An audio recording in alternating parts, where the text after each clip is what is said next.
Want to hear something interesting? Only 3 players have averaged 35-plus points and 5-plus assists across 4 consecutive games in a single postseason. The legendary Micheal Jordan in 1989 and 1990, and LeBron James in 2009.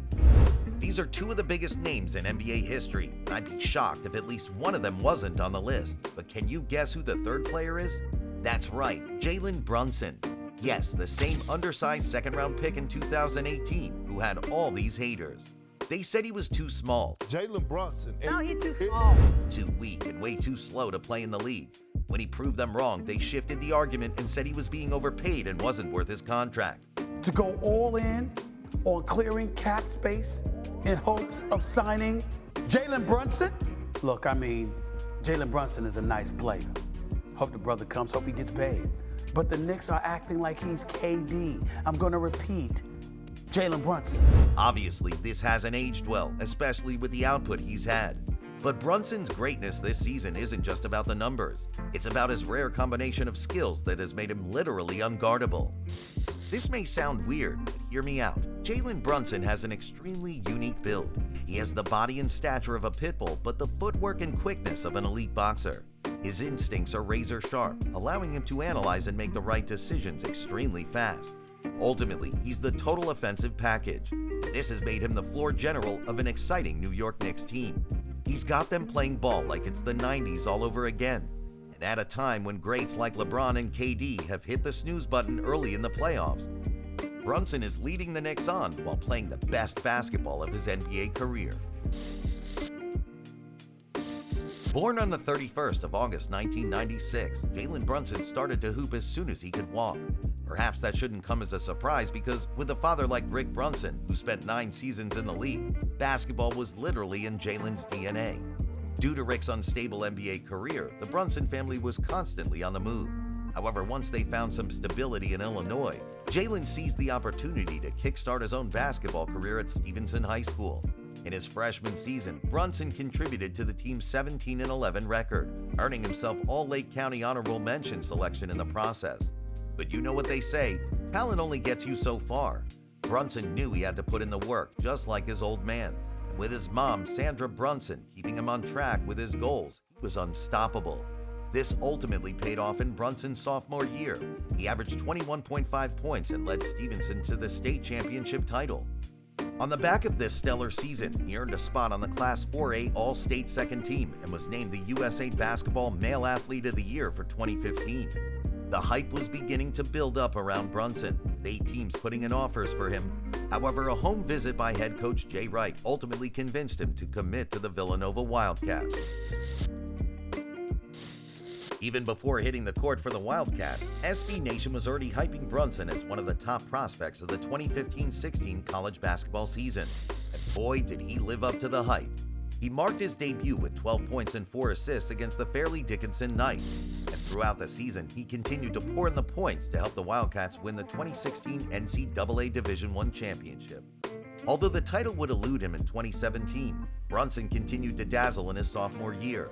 Averaging 14.7 points and 4.1 assists, he was named to the All-Big East first team. This would set the stage for a very successful 2018 campaign, where Jalen Brunson unlocked a new level to his game. He led Villanova to another NCAA championship, earning himself a flurry of accolades. He was named the National College Player of the Year and a consensus first-team All-American. On top of that, he won the Big East Conference Men's Basketball Player of the Year and the Big East Scholar Athlete of the Year honors. And as if that wasn't enough, CBS, Sporting News, and the NABC all named him their Player of the Year. Brunson was literally everybody's Player of the Year. Well, except for NBA execs, who left him on the board until he was selected by the Dallas Mavericks in the second round. With the 33rd pick in the 2018 NBA Draft, the Dallas Mavericks select Jalen Brunson from Villanova University. Despite Brunson's impressive college career, his scouting report wasn't as impressive as you'd expect. Scouts expressed concerns about his small size and lack of speed. The Bleacher Report categorically stated that Brunson's ceiling isn't high. Based on this assessment, they projected that Brunson would end up as a high-end backup. Considering Brunson's early display, it seemed like this projection was spot on. He struggled to find his rhythm, averaging just 13 minutes per game and mostly coming off the bench in his first 18 outings between October and November. But then, fate intervened in December when Dennis Smith Jr. went down with an injury, opening up more opportunities for Brunson. His playing time bumped to 23.2 minutes per game, and so did his production. In December alone, he nearly doubled his scoring average from the previous months while shooting 53.6% from the field. Brunson became more confident, and his overall gameplay improved. Despite being a bench piece, he started to make his mark, averaging a solid 9.3 points and 21.8 minutes per game. Unfortunately, a shoulder injury sidelined him for much of the 2019-20 season, limiting his playing time to just 17.9 minutes per game. Yet his shooting percentage was just about the same as his rookie season, and he finished fourth in voting for the NBA Sixth Man of the Year award. Flash forward to the 2021-22 season. Brunson's average minutes bumped from 17.9 minutes in 2020 to 31.9 minutes. To top that off, he started 61 of 79 games he played while averaging 16.3 points, 3.4 rebounds, and 3.9 assists per game. For the first time in his career, Brunson was playing as a regular starter, and his stats were better for it. More importantly, he stepped up in the playoffs, putting up clutch performances in the absence of Luka Doncic. At this point, fans were hoping that the Dallas Mavericks would renew Brunson's contract. Indeed, the Mavericks had the chance to secure him with a 4-year extension worth $55 million, and Brunson was keen to commit. However, the Mavs stalled when it mattered most, and Brunson would later join the New York Knicks as a free agent in a deal worth $104 million. For Brunson, the move to New York offered a chance to play closer to home and continue building on his impressive performance from the previous season. But at the time, many people, including Chris Russo, thought the Knicks were overpaying for his services. I like it. Good job with the Knicks grade. Perk, too high, too low?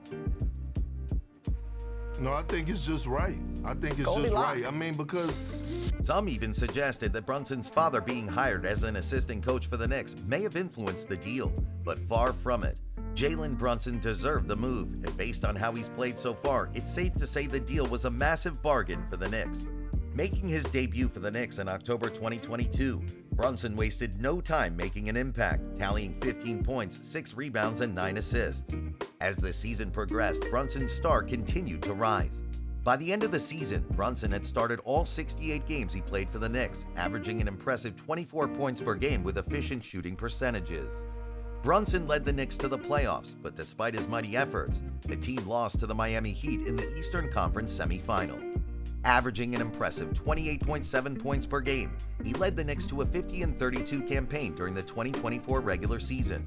For reference, the last time the Knicks had a 50-win season was back in 2013. This remarkable achievement earned him a spot on the All-Star team, a rare feat for a second-round pick. Since the 2-round draft option was adopted in 1989, only 21 second-round picks have made it to the All-Star team. Even more astonishing, Brunson stands as the lone second-round pick from the last 9 drafts to achieve this honor. And now he's hoping to add more feathers to his cap by helping the Knicks better the Eastern Conference semifinal berth they achieved last year. At the time of making this video, Brunson and the Knicks just completed a 4-2 victory over the 76ers in the first round, and they'll be looking to do the same over the Pacers in the second round.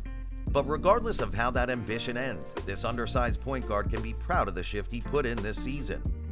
He's become the driving force behind one of the best offensive teams in the league, and it's not just about scoring. Brunson is a well-rounded player in all aspects of the offense. He's dynamic, unpredictable, and his bag, it's deep, like really deep. What makes him so great on offense is his amazing footwork and exceptional basketball IQ. Make no mistake, Jalen Brunson is still the same undersized, slow, and unathletic second-round pick that joined the league in 2018. However, he's learned to play more to his strengths. Rather than complaining about his small stature, Brunson is leveraging his footwork and low center of gravity to slip between defenders and create his own shot. The way he moves effortlessly around the court, the body fakes, the change of pace, and the accuracy of his split-second decisions are just unbelievable. Like John Cena, one minute you see him, the next minute you don't. That explains why he's called the escape artist. Beyond the flair and trickery, Brunson's game is purposeful, efficient, and result-driven. His talent as a leader and a competent point guard makes it even better because those are two qualities that the Knicks have lacked in recent times. Knicks fans are some of the toughest to play for, but Brunson has won them over. Of course, he still needs improvement on the defensive end, but in my opinion, he puts a ton of effort and hustle on the defensive side, so you can't really knock him for it.